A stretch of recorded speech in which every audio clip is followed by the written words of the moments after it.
سألتني حبيبتي قالت: من أنا؟ قلت لها: أنت بين كل نبضة ونبضة يذكر اسمك. أنت الذي في رؤيتها تشفي كل جروحي. أنت التي في لمساه يديها تهدأ كل آلامي. أحبك جدا وأخجل حينما أقولها إليك. أحبك بروح لا تقبل غيرك. قالت: ماذا تحب بفتاة مثلي فقيرة الحال لا تملك سوى قلب؟ أجبتها: أحبك لحنانك، أحبك لبراءة طفولتك، أحبك لبراءة طفولتك، أحبك لصدق دقات قلبك، أحبك حينما تحضنين بين أحضانك وتدفئ قلبي من برد الشتاء. قالت: وماذا أعمل لك؟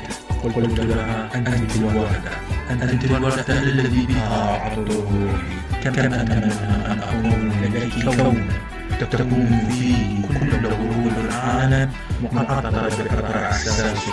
أنت عالمي، أنت حلمي، أنت حقيقتي، أنت ماضي ومستقبلي، وأنت الأمل إلى قلبي وروحي. هكذا أراك في عيوني أيها الحبيبة. تحياتي الشاعر ياسر الفهد.